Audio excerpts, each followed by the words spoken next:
seats. The clerk has opened the roll and you may record your presence. Please rise and give your attention to Representative Berquist singing the Lord's Prayer, followed by the Pledge of Allegiance led by Representative Luis Ruiz.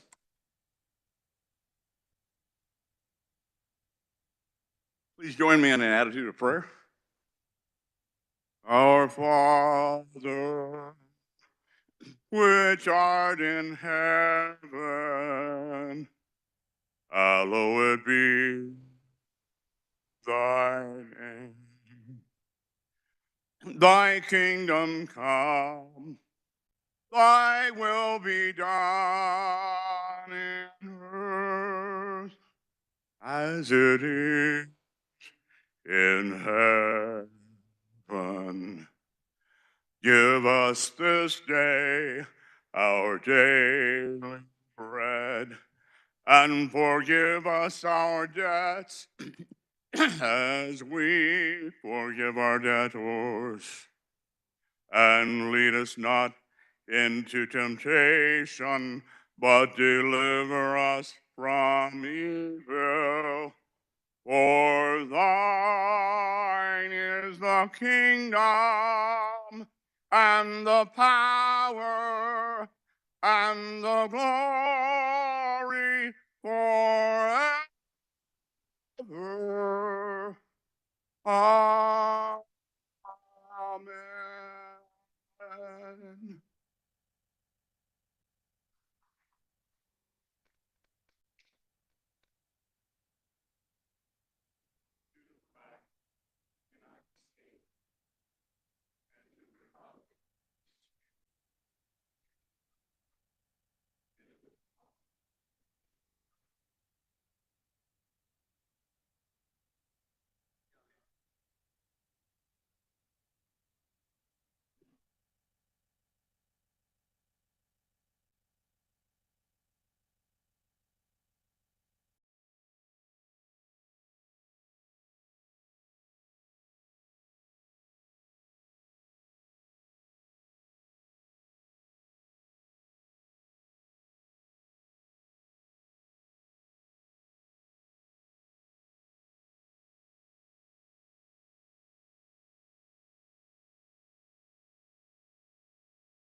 As every member had the opportunity to record their presence.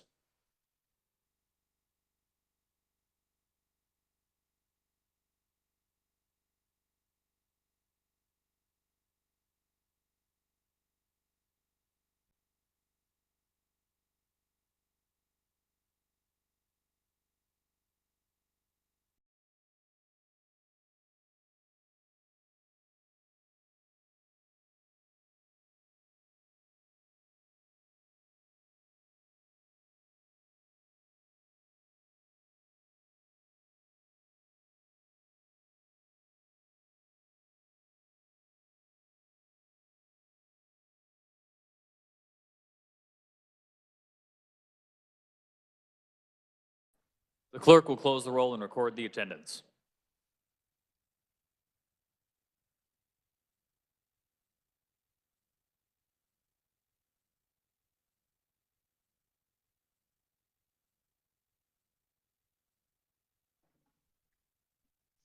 The Speaker recognizes Representative Poskin on a point of personal privilege.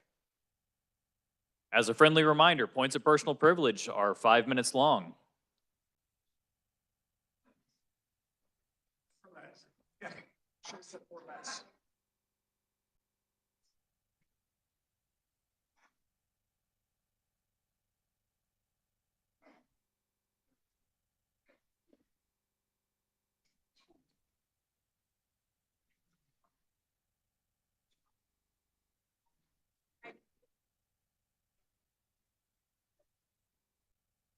And so we get 5 of you guys to come on this side.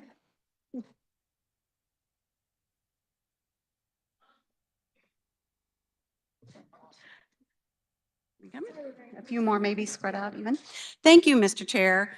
Body, I invite you to join me in recognizing an outstanding group of youngsters up here who are here to share their message with you on Mental Health Advocacy Day.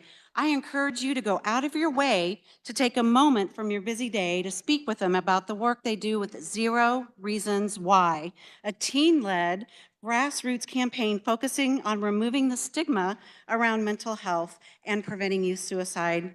This issue is near and dear to my heart. As the mother of 7 children, I've been to too many children's funerals. I also know the outsized influence that teens can have on each other. That's the power behind these teens' work. My constituent Julia was one of the first ambassadors for Zero Reasons Why after she lost her brother and my son's classmate Teddy to suicide in 2019. She said, "I hope that by sharing my story, people will feel more comfortable sharing theirs and seeking help. There are 0 reasons why teens can't work together to make a change." And they are. Congratulations to these teens working so hard together on continuing to be the change, leading with empathy and kindness. I'm going to tell you their names and have them raise their hand. We've got Brody Selfridge, Brady Reif, Josh Kim, Nora Evie, Noah Noyes, Addison Kamen, Marley Brewer, Sophia Simic, Cassie Lenzer, Mallory Helm, and I believe we also have some members in the gallery. Thank you, body. I'd like my word spread across the journal. You guys can put on the pictures. And then my brother's slide. Wait a minute. Without objection, so ordered.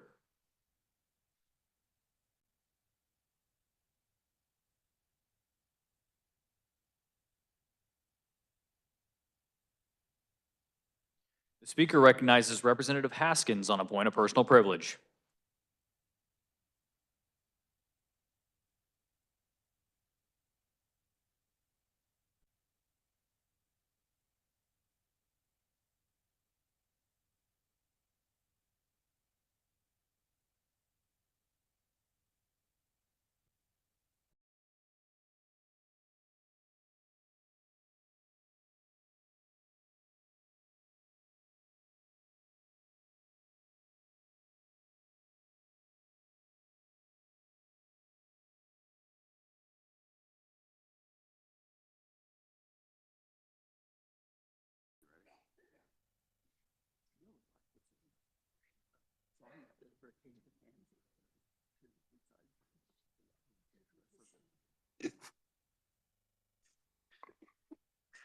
Thank you, Mr. Speaker Pro Tem.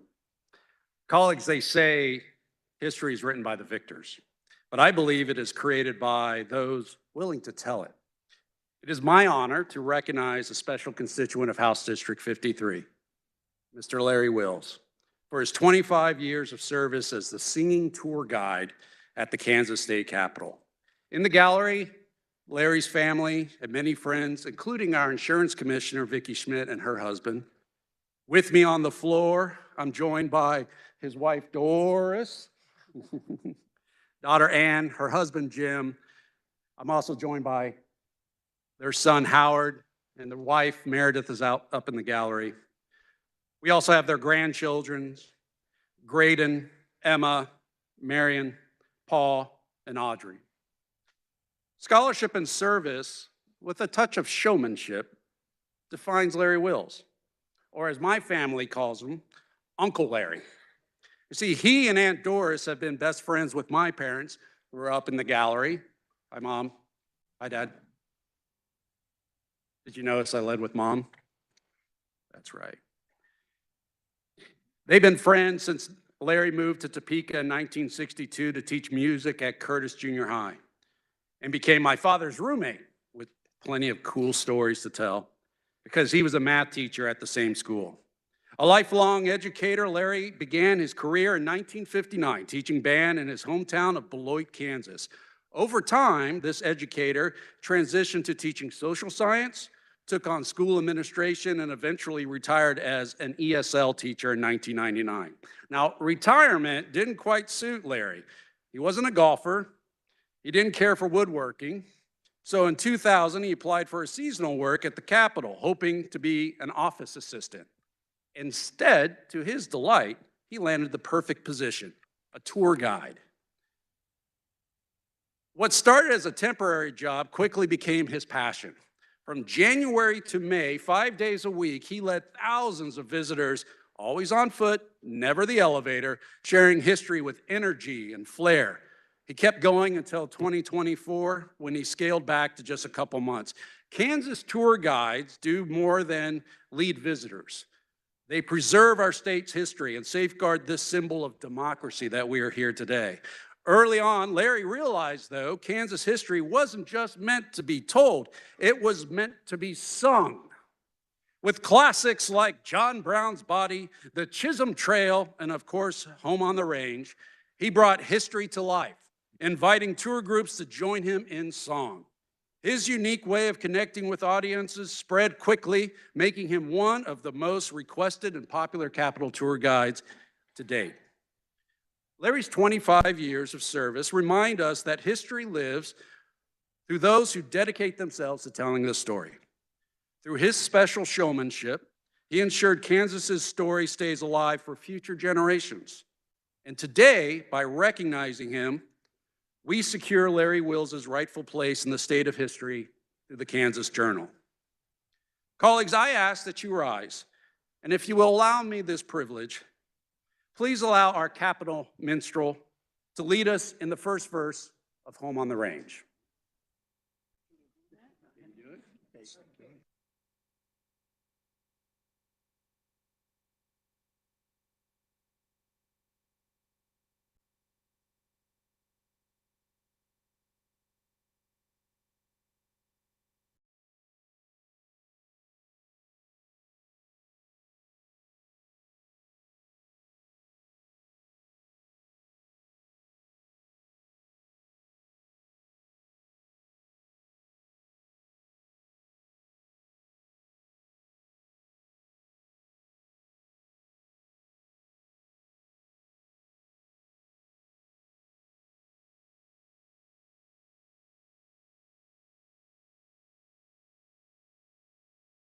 Mr. Speaker, I ask that my words be spread across the Journal, and don't forget that there is a reception on the 4th floor celebrating. Thank you, sir. Without objection, so ordered.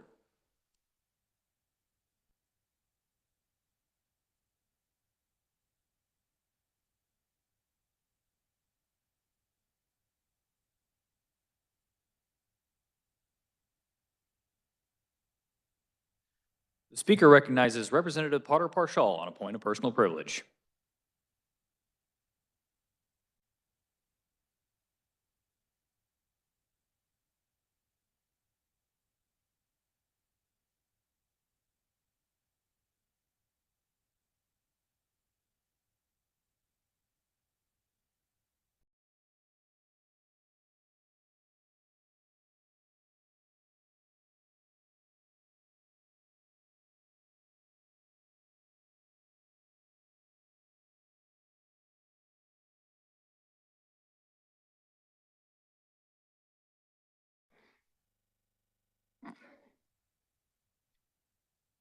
Mr. Speaker, I rise on a point of personal privilege.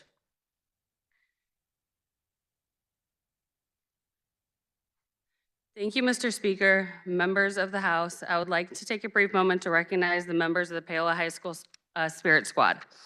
The Paola Panther Spirit Squad is the winner of the 2024 Class 4A Kansas State High School Activities Association Spirit Game Competition. This latest victory marks the third win in the last 4 years. Not only did Paola advance, the Spirit Squad took an unheard of 10-point lead into the finals, when teams are usually separated by a point of 1 or 2 in these competitions. The Paola Panther Spirit Squad ended up winning the state title by nearly 7 points. This is, in 21 and 22, they won back-to-back state titles. These girls and their coaches are proof that with hard work and determination, your possibilities are endless. Mr. Speaker, we request that my words be spread across the Journal.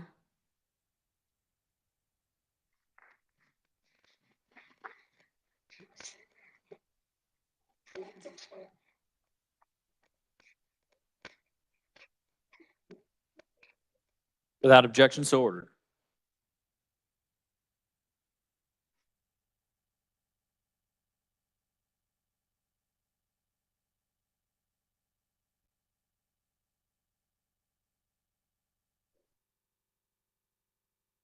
The Speaker recognizes Representative Resman on a point of personal privilege.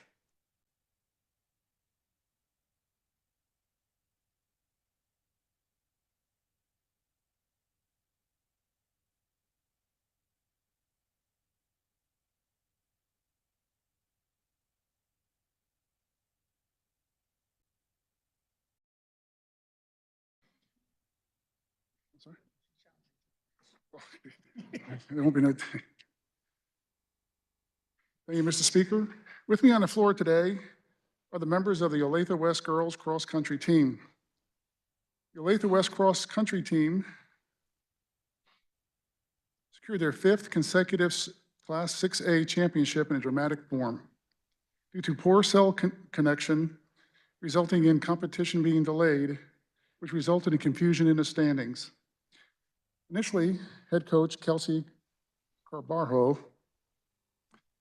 believed that the team had lost by 1 point, delivering a somber speech about the importance of every point.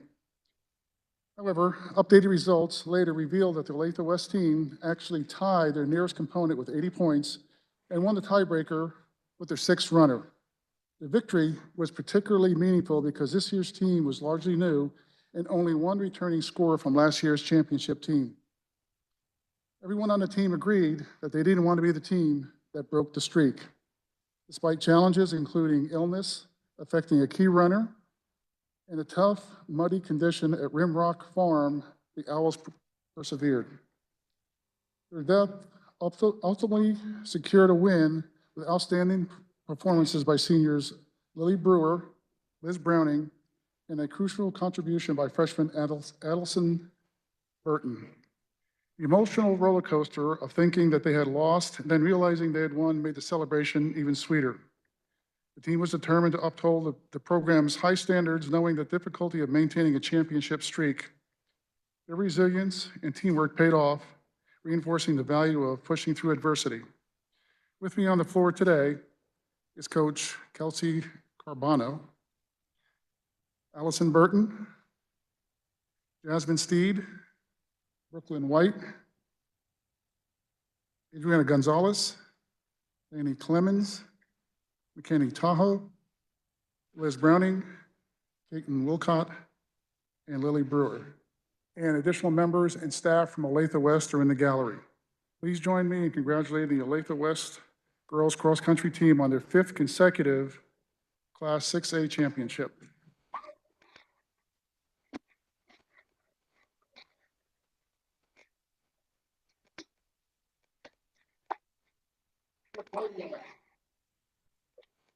Mr. Speaker, I ask my words to be spread across the journal. Without objection, so ordered.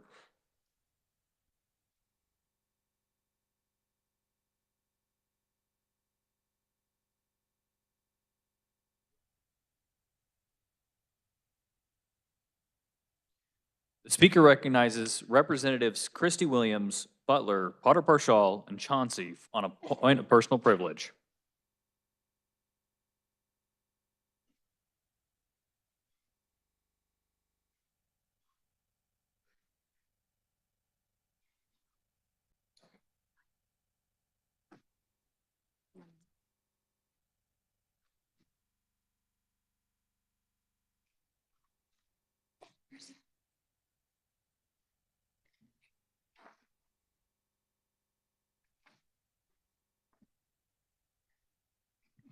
All right, thank you, Mr. Speaker. We rise on a point of personal privilege. The representatives, are we ready to proceed? All right, thank you, Mr. Speaker. Members of the House, we would like to take a brief moment to recognize 4 exemplary elementary schools in our state who have received designation as National Blue Ribbon Schools. There are 356 schools across the country who have been designated 2024 Blue Ribbon schools, and we are proud to introduce our 4 Kansas schools who have shown substantial progress in helping close achievement gaps among our children. The Blue Ribbon Program recognizes public and private schools in the category of highest achievement for exemplary, high-performing schools in the state assessment.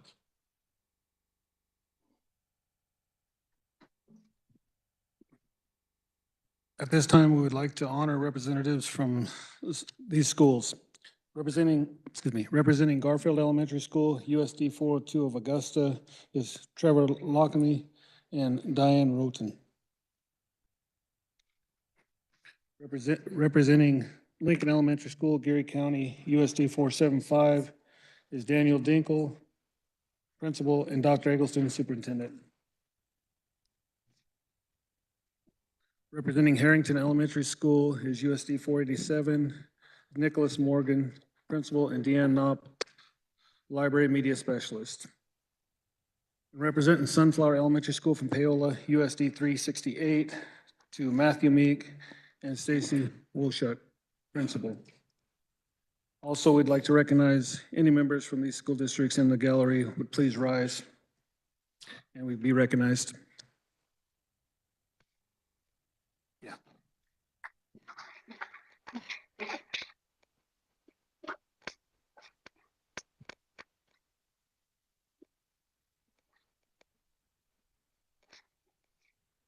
It's our honor to congratulate our schools, including administration, our staff, and our students for their outstanding performance in education.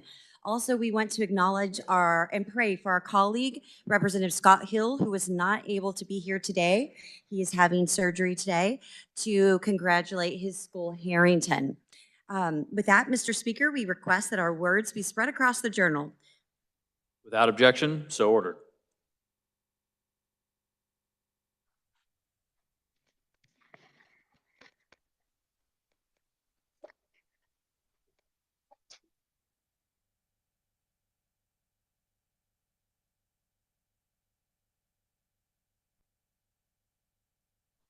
The Speaker recognizes Representative Proctor on a point of personal privilege.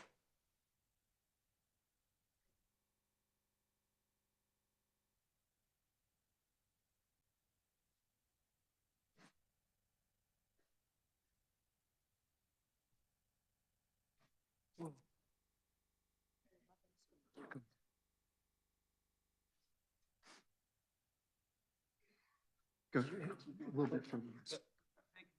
Yeah, big group. Thank you, Mr. Speaker. Today I have with me here at the well and in the balcony, the Leavenworth High School Junior ROTC Raider team. Down here with me at the well are coaches First Sergeant Cogdill, Coach Gene Edwards, and Cadets Schwinnison, Mowry, Purvis, Kaminsky, Howell, Gilman, Morgado, and Kasulki. A couple months ago at Fort Knox, Kentucky, the Leavenworth High School Junior ROTC Raiders won an unprecedented 6th Raider National Championship in 6 years.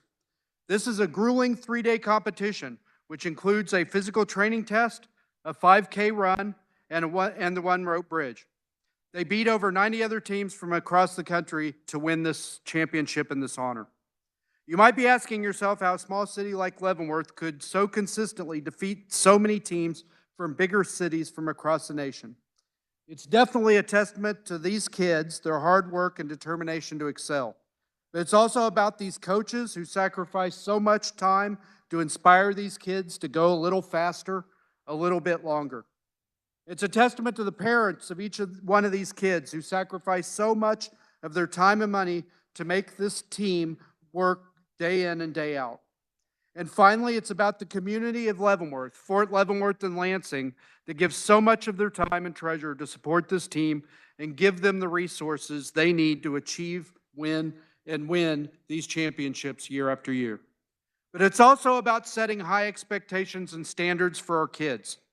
The success of this junior ROTC program, whether the Raider team, the armed or unarmed drill team, or the color guard, is squarely a result of the cadre of this program setting high standards, not compromising those standards, and inspiring these kids to rise to meet and exceed them. Kids thrive when we expect more from them than they think they are capable of achieving, and this achievement we're recognizing today reflects that fact. And so on behalf of the Kansas House of Representatives, I'm honored to present this tribute to the Leavenworth High School Junior ROTC Raiders. Your hard work, dedication, and commitment to excellence reflect great credit on your team, Leavenworth High School Junior ROTC, the city of Leavenworth, and the state of Kansas. I ask that my words be spread across the journal.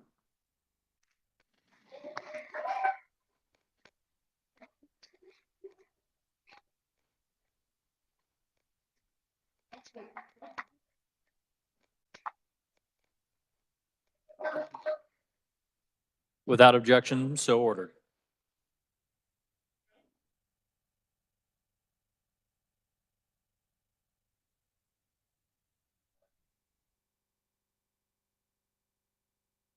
The Speaker recognizes Representative Butler on a point of personal privilege.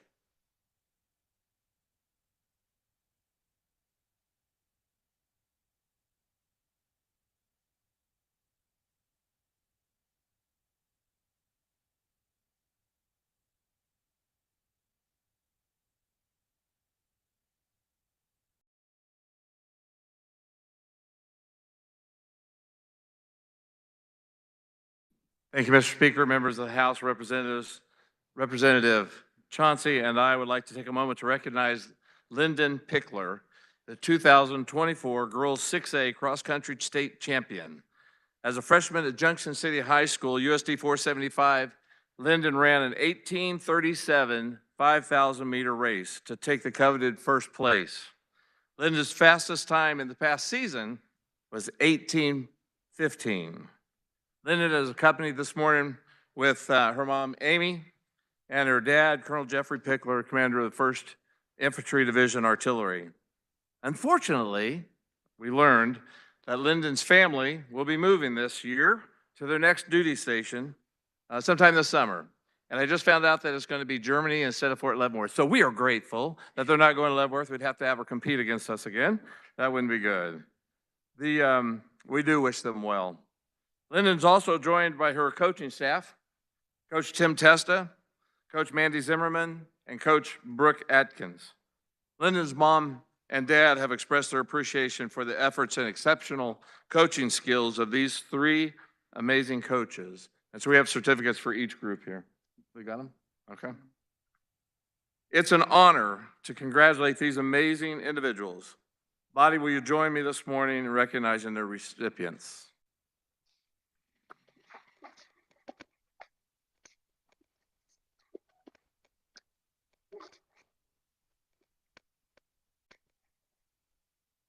Thank you. Mr. Speaker, we request that our words be spread across the journal.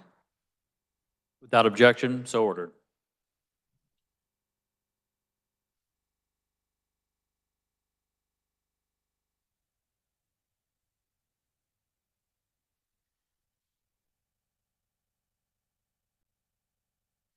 Introduction of bills and concurrent resolutions. The clerk will read. HB 2389 by Committee on Federal and State Affairs, requested by Representative Essex on behalf of Representative L. Williams, an act concerning crimes, punishment, and criminal procedure.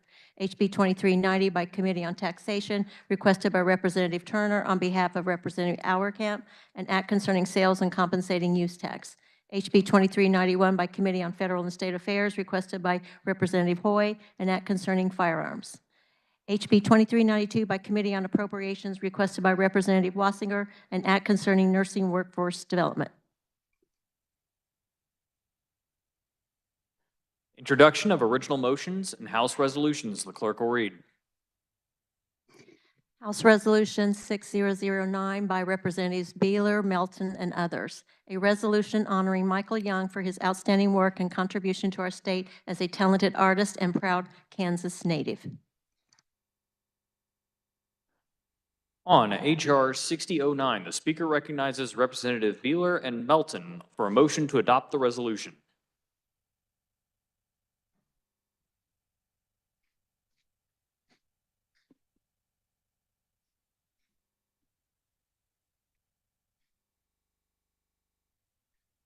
So, body, if you'll indulge us for a few moments, on Friday, we're going to be pro forma. But outside the old Supreme Court room, you've noticed the painting of the Brown versus Topeka Board of Education. The artist of that is Mr. Michael Young. Family is from Lansing, my hometown. in the 36th district now is where he currently resides. There's going to be a Kansas oral history project. He will be here. I believe the governor's going to be out there at some point. We're bringing in school districts from several districts around. They're going to have a chance to talk to Mr. Young about the painting that's on the wall out there. House Resolution 6009 is something we're doing jointly. There was a House version and a Senate version. So the one that was just read in, and if you'll indulge me for a moment, is from our perspective about what Mr. Young's painting means. And so I won't read all the whereases, but it goes a little bit like this. The House of Representatives is honored to recognize the outstanding work and contribution of Michael Young, a talented artist and proud Kansas native. Michael Young is the visionary behind the remarkable Brown versus Board of Education mural, one of the most admired artworks in the Kansas State Capitol. Through his creativity and dedication, Michael has brilliantly captured the significance of this pivotal moment in history, reminding us of Kansas's commitment to justice and equality. Michael's mural serves as a striking visual representation of the progress and a powerful tool to spark meaningful conversations. The Brown versus Board of Education decision stands as a landmark Supreme Court decision that declared racial segregation in public schools was unconstitutional.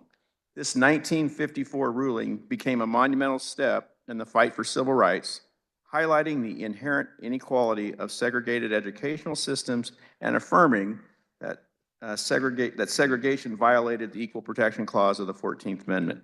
Kansas has long been a leading voice in the struggle for civil rights since it's entered in the Union in a free state in 1861, and that's also what this mural depicts. So I move to adopt the House Resolution 6009, and that our remarks be spread across the journal.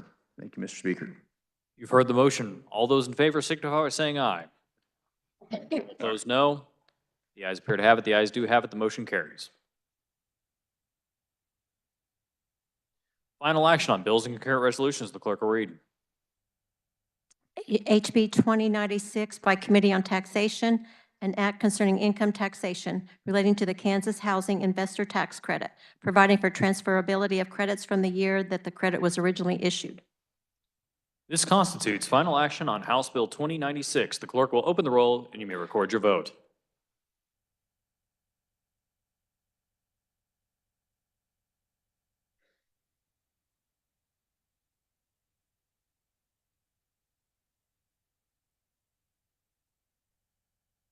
As every member had the opportunity to record their vote, the clerk will close the roll. Does any member desire to explain his or her vote?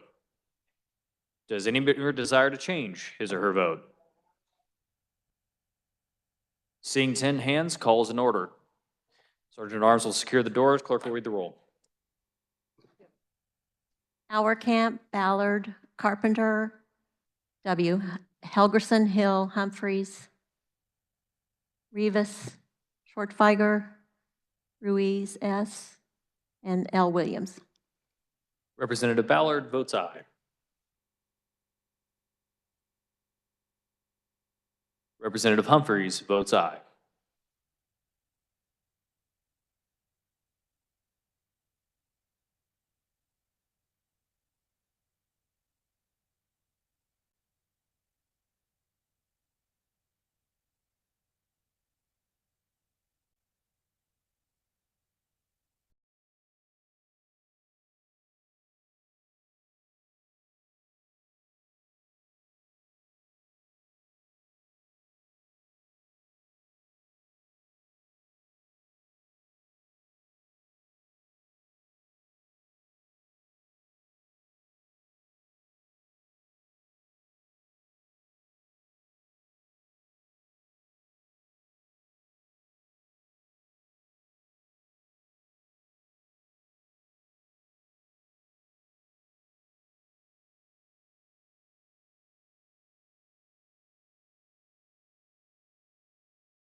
Not seeing 10 hands, calls raised.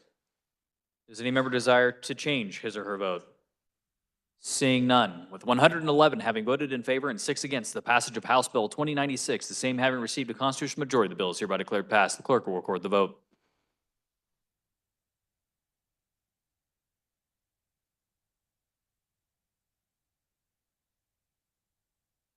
The clerk will read. HB 2231 by Committee on Taxation, an act concerning income taxation relating to personal exemptions, providing an additional personal exemption for head of household tax filers, increasing the personal exemption for disabled members of the armed forces. This constitutes final action on House Bill 2231. The clerk will open the roll and you may record your vote.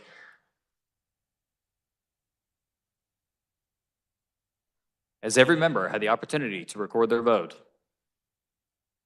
The clerk will close the roll. Does any member desire to explain his or her vote?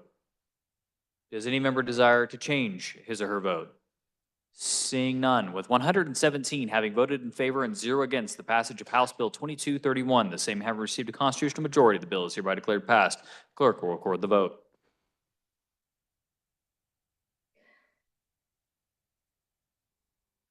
The Speaker recognizes the Majority Leader for a motion to resolve into the Committee of the Whole.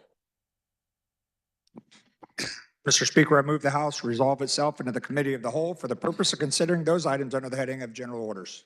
You've heard the motion. All those in favor signify by saying aye. All opposed, no. The ayes have it. The motion carries. The Speaker appoints Representative Getz to chair the Committee of the Whole.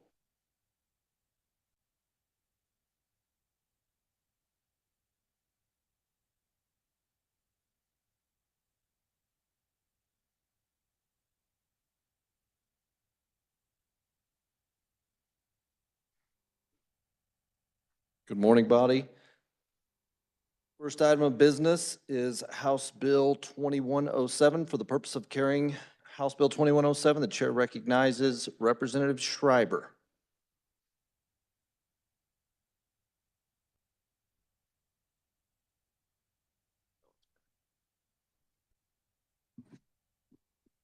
Thank you, Mr. Chairman. Make sure I got the right one here.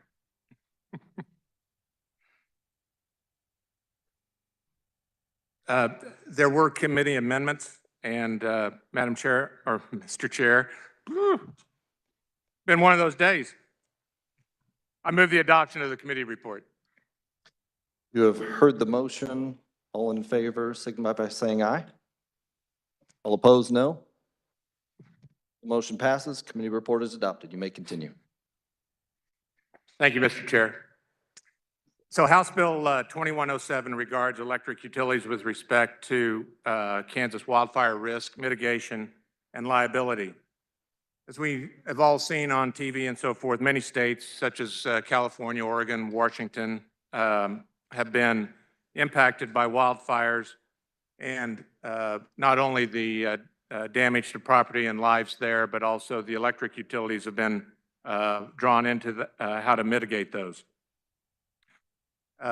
This bill addresses a couple of important issues. One, it requires the Kansas Corporation Commission to convene a workshop with electric utilities, private landowners, advocate groups such as Kansas Livestock Association and Farm Bureau to assess what the wildfire risk from utility operations is in the state and determine if additional mitigation measures or standards should be adopted, and discuss the potential costs associated with those mitigation efforts. It also addresses the standard for proving a utility caused a fire, and it caps punitive damages at $5 million, which is already in another part of the statute book, but they wanted to bring it forward into this particular bill. 2107 is just a first step in addressing these impacts from the wildfires and the impacts that it would have on utilities. The governor's task force on wildfires back in November of 2023 made few recommendations regarding wildfire mitigation for utilities, and in-depth workshop led by the KCC were discussions about wildfire risk, electric utility readiness, and potential risk mitigation strategies would be important to identify these risks and mitigation efforts early rather than during the, while we're fighting a fire. As many of you know, utilities here in Kansas are required to serve every customer within their jurisdiction, and they really don't have the flexibility just on their own to cut off a large group of people.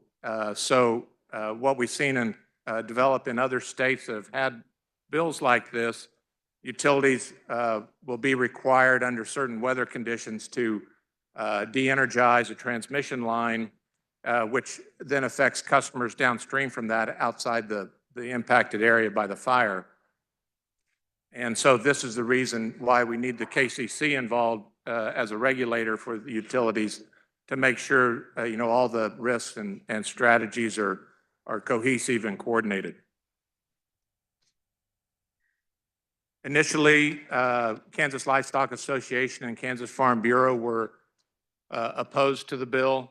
There were amendments in the bill that removed the discussion about award damages and so forth. With removal of that, KLA and Farm Bureau are now neutral on the bill. There were two other opponents on the bill, the Kansans for Lower Electric Rates, and who else was on there? Oh, can't remember now who it was, but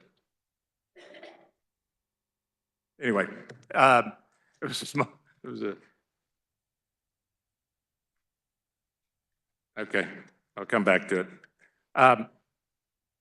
And as far as the fiscal note, it's estimated at $200,000 for FY 2026 and $100,000 for 2027. So, body, oh yeah, that's right, KCC. That's right. Sorry, we're neutral on the bill, which is typical with our state agencies. They come in neutral on the bills, but it's important to have them involved because of the regulations they have on the utilities right now.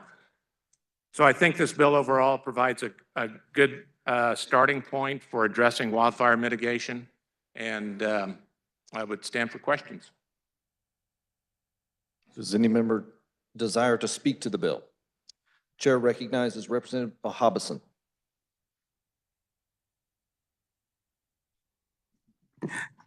Thank you, Mr. Chairman.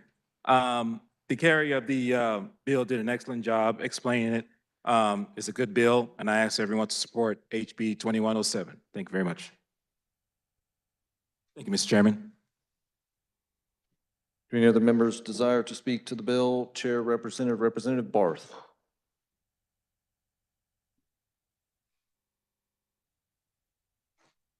Thank you, Mr. Chair. I actually didn't really know what I was going to get up here and say today. To be honest, last week we passed a bill that I was really against. That was an energy bill that had to do with the battery storage. One of the things, if you Google how flammable are battery storage units, they're very flammable. They spread like wildfires. So these wildfires aren't the typical wildfires of somebody throwing a cigarette out on the side of the road. You want to know what gases make these things so flammable?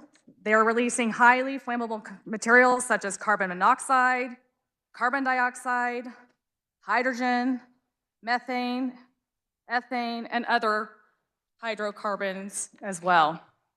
So my concern is that the energy companies are putting in these hydrogen, or not these hydrogen, but these battery storage units. We're talking about wind units, solar units that burn. We're talking about solar units, large that burn. We're talking about transmission lines, substations that all have capability of burning and creating wildfires. And this bill here does not address how you're going to protect Kansans. So if you think about this, a lot of this is in rural parts of the state, and you're talking about fields, you're talking about barns, you're talking about crops, you're talking about herds of animals, you're talking about houses that could potentially all be burned by a fire that gets out of control. And this bill on page 2, line line 3, shall not exceed $5 million. That was in place since 1992. As we know today, this came out of committee with not changing that. That's what it was already. I wish that we could have raised that or just took away the limit altogether. Because this bill already has a protection for the energy company in here because it requires on the first page a preponderance amount of data, which is actually a pretty high level that somebody has to provide evidence already. I think this bill would be better sent back to the committee and reworked and put more into it to provide protections for Kansas and have a liability in place. If you look at the Kansas Farm Bureau's testimony why they were against it, it was because of the limitations or the limits on the cap. And they reference in there that this should be falling under insurance. We're talking about $1 billion industry here that has money, has insurance that should be covered. We should not be providing a $5 million cap. If you have a $10 million property, think about your constituents. How many acres? Do you think that they might be out more than $10 million if that much damage were to happen? And now they only have $5 million of coverage that they're going to get. How will your constituents think if you pass this bill with those limitations? I know I would be out $5 million if that were me with that situation. So I just want to bring it to everybody's attention that I don't even understand how this bill got out of committee in the first place. I think and I don't also understand who is invited to these workshops that the KCC is going to host. There was a fire in Olathe last year on the top of a building that had a humongous solar complex on top of it. It was a 3-alarm fire, meaning they had 3 cities that had to come in to put out this fire. So there is education that is needed on how to put out these fires. But you don't put out a fire that's a solar fire the same way you do. Same thing, you're not going to be putting out a lithium battery the same way. Panasonic plant has what's called a quench tank that's specifically for lithium batteries that catch fire. They have to go into that quench tank for how long? 24 hours before they come out because they're that hot. You can't even travel on the airplane and check a bag with any lithium battery in it at all. Why? Because it's in the belly of the airplane. Why does that matter? Because if it catches fire, which can happen with lithium, your plane could go down. That's a hazard. It's a danger. And we're putting these types of situations in people's places like where I live, that affect me personally, affect my neighbors personally, and yet we're not putting in the right protections for folks. So I'm going to vote no on this at this point in time, and I ask that others do as well. Thank you. For further discussion, the chair recognizes Representative Delberdang. I can get the carrier of the bill to stand for a few questions. Sure. Okay. If a utility is found to be negligent and have specifically caused a wildfire that causes damage to a person or a property or a company, does this bill limit what they can recover from the utility? No. I just want to emphasize that economic damages are not limited. Non-economic damages are not limited by this bill, and property damages are not limited by this bill. The only kind of damages that are limited is punitive damages. That's punishment for gross negligence, which are meant to punish the bad actors. One of the reasons we put this at $5 million is any punitive damages that may come against specifically Evergy, if you will, or a utility, will be paid for out of your money. You guys pay the rates, they're going to raise the rates to pay the punitive damages. So why are we doing this? The electric utilities are not allowed to mitigate wildfire risk through choosing which customers they can serve or under what conditions they can serve. Utilities serve everybody. That's you and I and every one of us here 24/7, 365 days out of the year. Even when they have high-risk areas of wildfires or are operating in dry and windy conditions, that's not an option. They still have to provide the electricity. So in addition, generating and delivering the electricity is a very capital-intensive business. Requires hundreds of millions to upwards of billions of dollars in annual investments to serve the customers here in Kansas. If a utility is not an investment grade, it can significantly cost the increase in their capital, thereby costing utilities substantially more, and again, coming after every one of us on the rates. So this bill, I just wanted to point out, is addressing punitive damages. It's not addressing a lot of the other things that were brought up. It is strictly punitive damages for gross negligence on the part of the utility. So I would appreciate a yes vote on this thing, and appreciate you listening to my little rambling on. Thank you. Is there further discussion?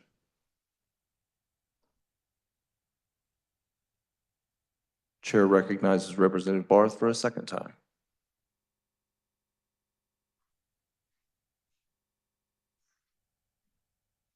Thank you, Mr. Chair. I did have one other point that I forgot to mention earlier. So the bill really only addresses like property damage, like actual physical replacement costs. It does not address other opportunity loss costs.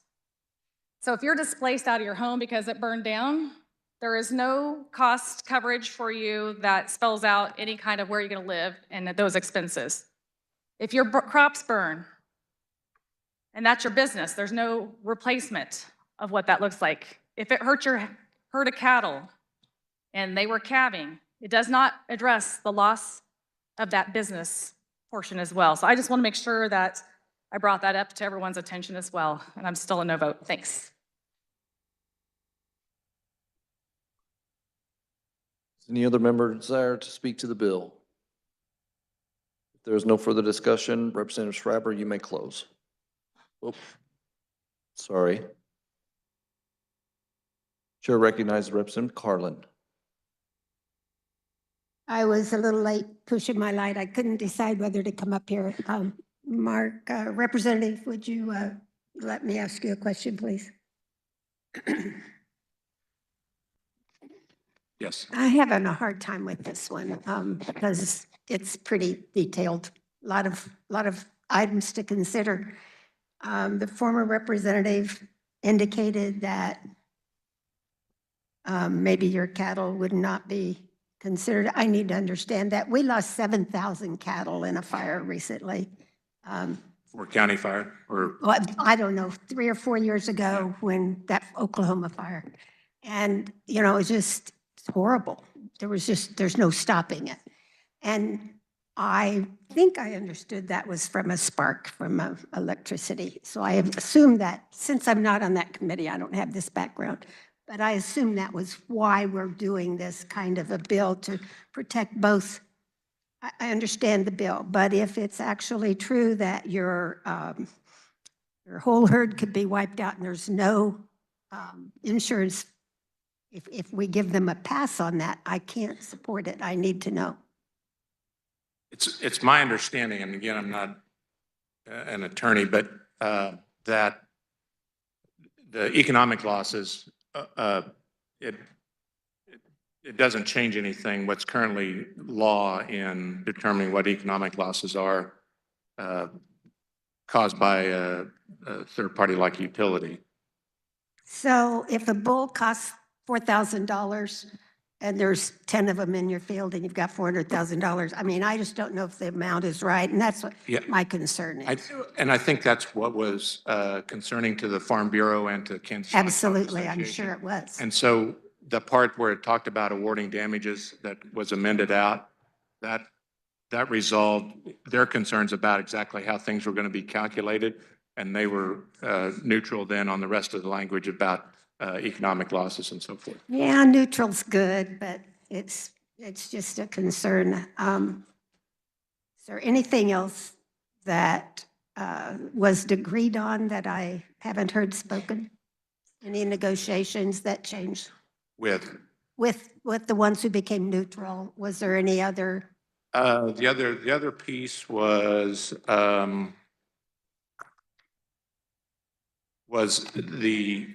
initiation point of when there's a 2-year statute of limitations on filing a fire claim. And originally it was the ignition of the fire, and that was amended in committee to when the damage occurs. So if the fire started, say, in Oklahoma and then came up through Kansas, then it's when the damage occurred to the landowner in So Kansas. it's not a long period, but 2 years is a long It's time. that's a statute of limitation for Oh, filing the claim. Okay. Yeah. Thank you. Thank you for your answers. I don't know where I'm going to be. I'll have to think about this. Chair recognizes Representative Carmichael. Thank you, Mr. Chair. I just want to make sure members understand that as far as I can tell, there is nothing in this bill that will prevent a farmer or rancher from bringing a claim against the utility if they burn down his barn and kill his or her cattle. The bill doesn't do those things. What it does is, in its present form, it lets Evergy go to the financial markets, as the chair said, and say that we have a negligence standard of care in Kansas that applies to our activities. In fact, that negligence standard of care is heightened for public utilities who deal with electricity, natural gas, and the like, but it's always been that way. And as far as I can tell, this bill does not change that. This simply gives the investor-owned utility the opportunity to say to lenders that we have a wildland fire statute in Kansas. I think that's all it does. I'll be voting in favor of the bill. Thank you. If there is no further discussion, seeing none, Representative Schreiber, you may close. Thank you, Mr. Chair. Just in conclusion, I think this bill provides a good first step towards creating a plan for all of Kansas and the utilities, the landowners, to mitigate fire risks that are out there. And so, Mr. Chair, I move that when the committee rises and reports, it reports House Bill 2107 favorably for passage. You have heard the motion by Representative Schreiber to report HB 2107 favorably. All those in favor signify by saying aye. All opposed? The ayes appear to have it. The ayes do have it. Motion passes.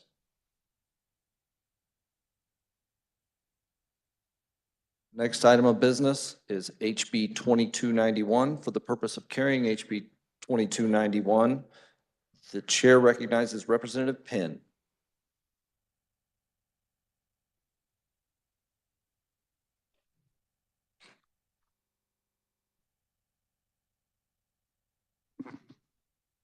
Thank you, Mr. Chair. There were committee amendments, and I move the adoption of the committee report.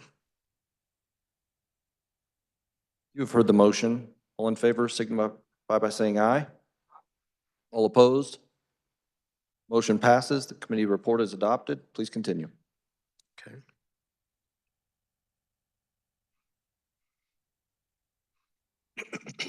Excuse me. Tech.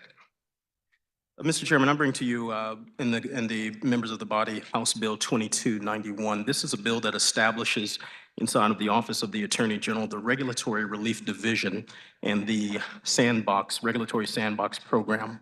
The participants would be allowed to come and petition for relief from state laws, rules, regulations as approved by the program from an applicant's innovative business offering that would typically assure any and require any type of certification, registration, or authorization as required by state law.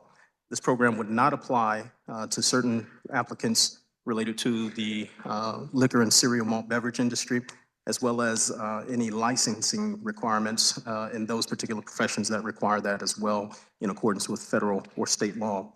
This division, the Regulatory Relief Division, would also be able to approve those recommendations and provide them up to both the governor and the legislature in accordance with the Constitution because it does not cede our authority to amend or repeal any laws, rules, or regulations. I think the biggest thing for this particular bill, Mr. Chairman, is that we are the legislature, and our community and partners outside in the lobbyist community, there are a number of different rules, regulations, things of that nature that have become cumbersome to the ease of doing business, the cost of doing business here in the state of Kansas. And what this bill does, it puts the onus back on the business community to help us identify any of those rules and regulations that are superfluous in the context of a protected regulatory sandbox, and those to be bubbled up to us for consideration to either repeal or rescind. And with that, Mr. Chairman, I will stand for questions.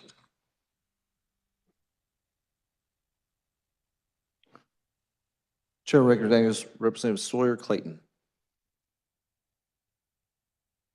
Thank you, Mr. Chair. I have an amendment.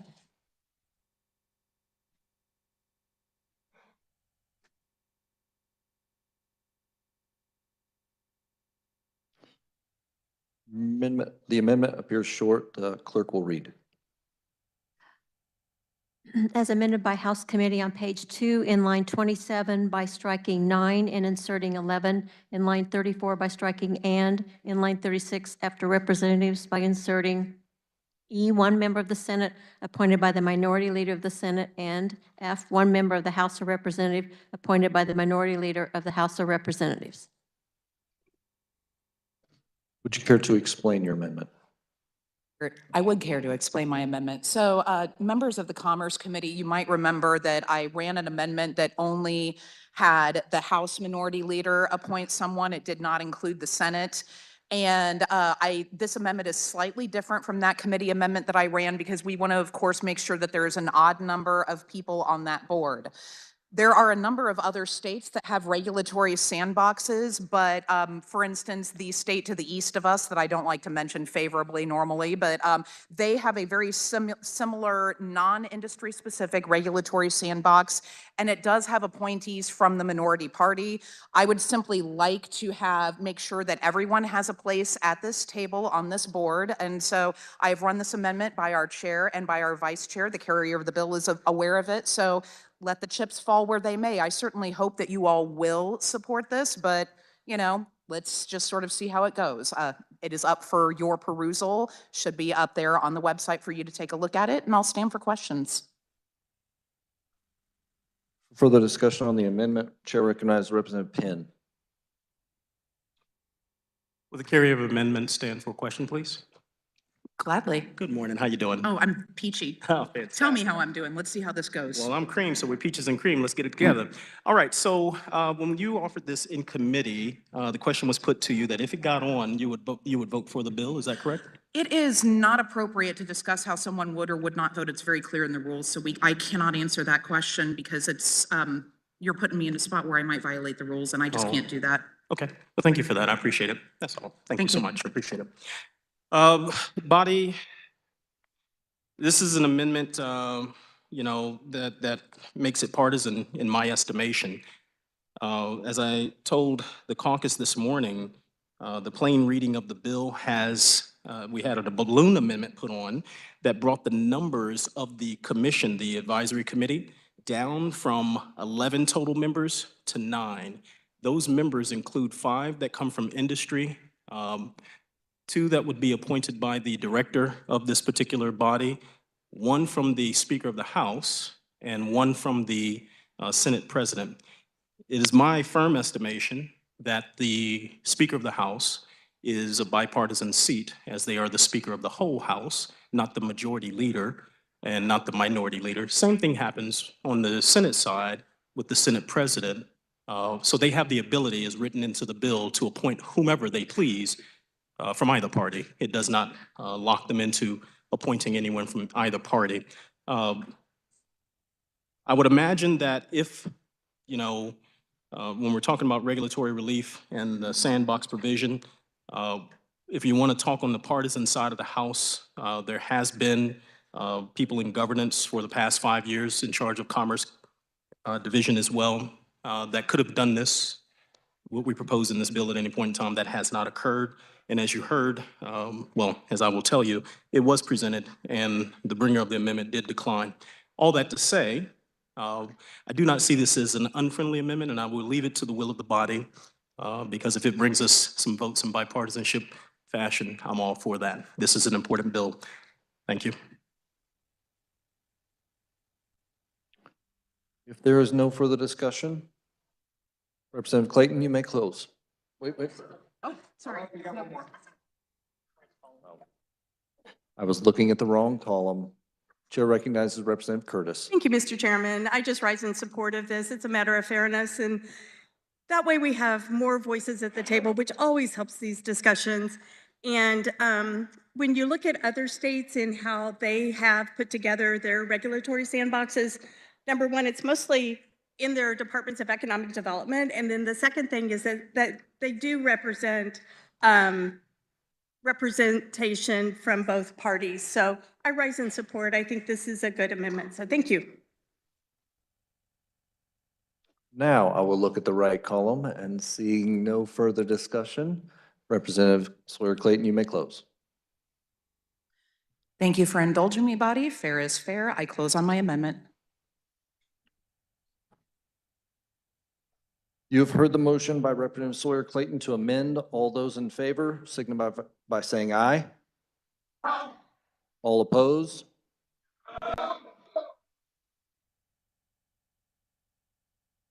The ayes appear to have it. I heard division. Clerk will open the roll. You may cast your vote.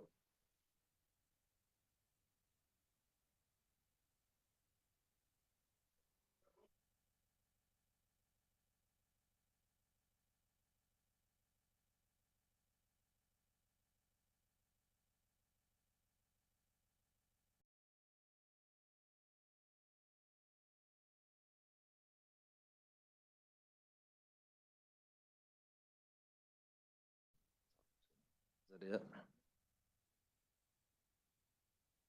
Do I need to ask?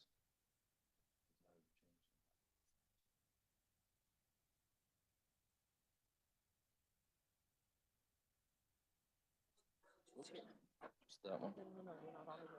Oh, sorry. The ayes appear to have it.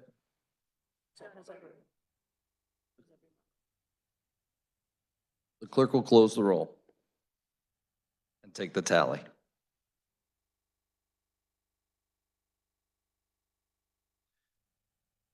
Seeing 89 in favor and 26 against, the amendment passes.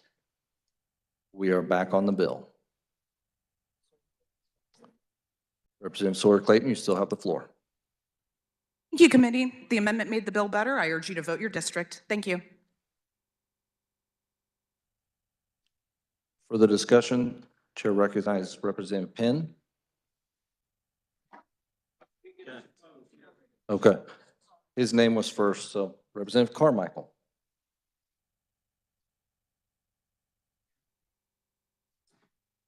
Thank you, Madam Chair, or Mr. Chair, excuse me. I rise in opposition to HB 2291. Sorry.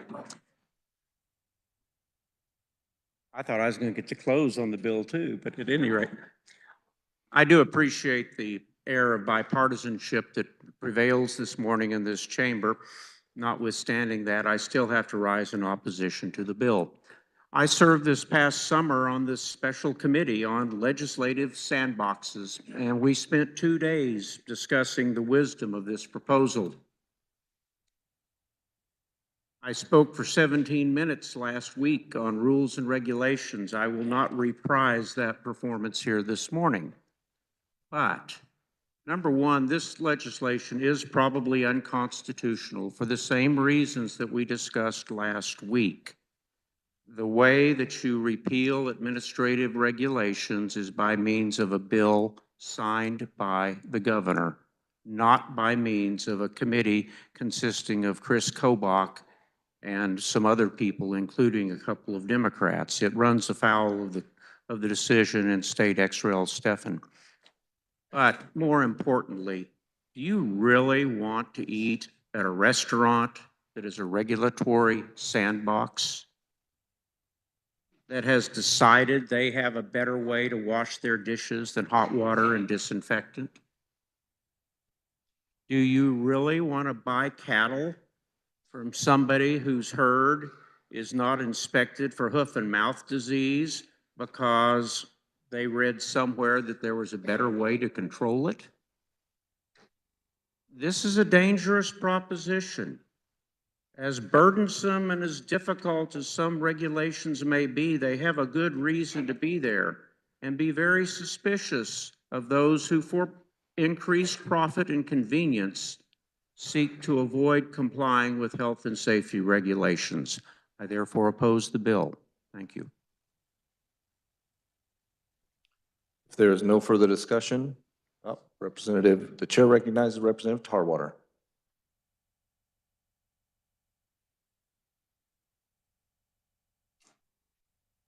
Sorry for the late notice. Thank you, Mr. Chair. Mr. Chair. So this is a good bill, and I would point out to the previous concern that the agencies do have the right to override the committee. So when the committee says, yeah, that this is an innovative product, an innovative way, that, yeah, it fits into this vertical, but these regulations don't really matter for that.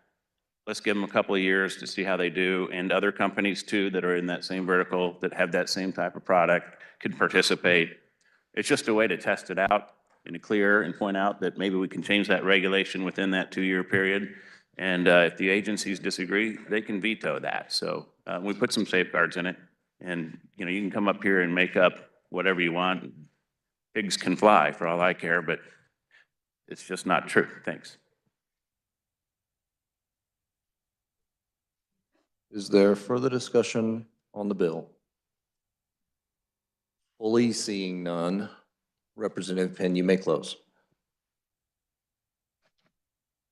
Thank you, Mr. Chairman. And, Body, I really appreciate the previous speaker's comments. Plain reading of the bill states that there is no indemnification for purposes of criminality or violations of safety, those types of considerations as you heard before. So all of those concerns are wholly unfounded. We have received word from the Attorney General's office regarding an opine that is forthcoming. They have been a little behind the power curve to get that to us, but I do intend to have that as well before it makes it over to the Senate, or about the time that the bill would make it over there if that's the case. All that to say, I think that this is a good bill. It helps us do our work, and at no point in time does the bill state that the Regulatory Relief Division or the Advisory Committee on the Regulatory Sandbox Program have the ability to get rid of any rules, regulations, laws, statutes, or anything of that nature. It explicitly, rather, says that it does not have that ability, and it leaves it after reporting out to the legislature to do their constitutional duty. So again, all of those arguments are completely and wholly unfounded. Reading is fundamental, and apparently pigs can fly. With that, Mr. Chairman, I ask that when the committee rises and reports, it reports out House Bill 2291 favorably for passage, as amended. You have heard the motion by Representative Penn to report HB 2291 as amended favorably for passage. All in favor signify by saying aye. Aye. All opposed by nay. The ayes appear to have it. The ayes do have it. Motion is adopted. This concludes our general orders. The chair recognizes Majority Leader Croft. Mr. Chair, I move we rise and report. You've heard the motion to rise and report. All in favor, say aye. All opposed? Motion passes. Thank you, body.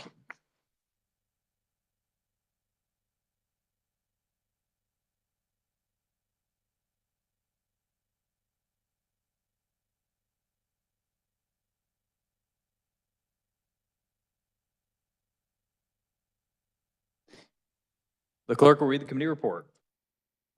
Mr. Speaker, your Committee of the Whole recommends House Bill 2107, 2291 be passed as amended. The Speaker recognizes Representative Getz to adopt the committee of the whole report. Thank you, Mr. Speaker. Move that when the body rises reports favorably.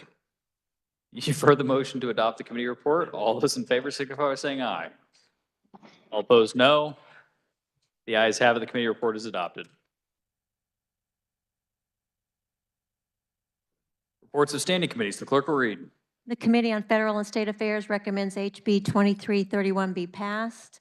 Committee on Elections recommends HB 2054 be passed, as amended, and be passed as further amended. House Bill 2159 is withdrawn from the Committee on Calendar and Printing and referred to the Committee on Health and Human Services. House Bill 2386 is withdrawn from the Committee on Appropriations and referred to the Committee on Health and Human Services. House Bill 2223 is withdrawn from the Committee on Federal and State Affairs and referred to the Committee on Health and Human Services. Are there announcements? Representative Sutton will replace Representative Laura Williams on the House Committee on Judiciary on Thursday, February 27th. This appointment will expire at the end of the day on February 27th. Representative Croft will replace Representative Laura Williams on the House Committee on Commerce, Labor, and Economic Development on Wednesday, February 26th. This appointment will expire at the end of the day on February 26th. Representative Amix will replace Representative Helgerson on the Committee on Taxation on Wednesday, February 26th. This appointment will expire at the end of the day on February 26th. The Speaker recognizes Representative Rogers.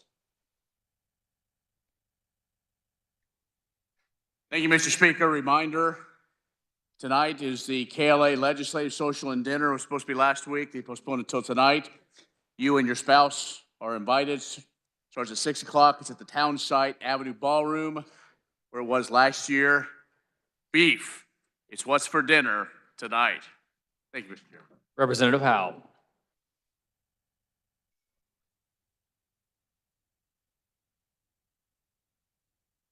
Thank you, Mr. Speaker. The House Higher Education Budget Committee will be having a joint meeting today with the Senate Committee on Education at 1:30 p.m. in room 112 North. We'll hear a presentation on the re-up education program, and that is regarding people that have had some college but no credential, and 1 in 6 people in the United States have some college but no credential, so we're going to be looking at that. So thank you, Mr. Speaker.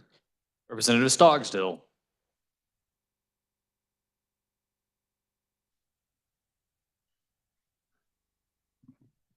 Thank you, Mr. Speaker. Democrats, we will have agenda tomorrow morning, 8:30, 152 South, 8:30.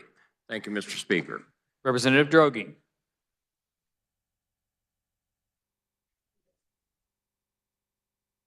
Thank you, Mr. Speaker. I just wanted to remind people rural caucus is today following this session in room 218 North, sponsored by the Kansas Hospital Association. Representative Poskin. Thank you, Mr. Chair. Just a quick reminder that the Early Learning Caucus is having lunch in 118 North, and there will be presentations on the bipartisan bill, Early Childhood Proposal, House Bill 2294 and Senate Bill 132. That's noon at 118 North. Thank you. Representative Schreiber.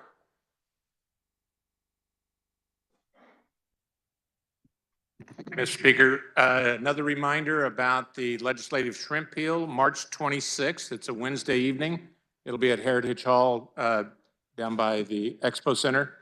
For those that aren't familiar with it, the legislative shrimp peel has been going on for more than 20 years now, I believe, and it raises money that goes directly to Kansas Special Olympics. So what we'll be asking you is to provide a monetary donation or an auction item or both, and all that money that's raised goes directly to Kansas Special Olympics. The lobbying organizations here in the Capitol provide the location, they pay for the food and everything. So everything that we clear through the silent and live auctions, and then any monetary donations go directly to Kansas Special Olympics. We usually raise $20,000 or more to give to them. So it's a great event. And when you're back home this weekend or next weekend, you might be thinking of items that from your particular district that might be good for an auction item. Thank you, Mr. Speaker. Seeing no further announcements, the Speaker recognizes Majority Leader Croft for a motion to adjourn. Okay, first off, for everybody, office assistant lunch is on the 18th of March from 11:30 to 1 at the Great Overland Station. It was supposed to be confidential, I guess. They kind of gave it to us, so it was for all of us to invite our OA. But they opened the mail, so they figured it out. So if you could, by Monday, probably wasn't a good plan on my part. If you can by Monday, let them know, and it's sponsored by the Spouses Club. So if you could let the Spouses Club know if you're going to have your OA there, it's $25 per person. It's go to room 149 South, and it's Eileen Minix is the one who's putting it all together and overseeing that. So that's his. That's the office area where you can go to. Republicans, we're going to calendar tomorrow morning at 8:30 a.m. in the old Supreme Court. With that, Mr. Speaker, I move the House adjourn until Thursday, February 27th at 11 a.m. You've all heard the motion. All those in favor signify by saying aye. All opposed, no. The ayes have it, and we are adjourned.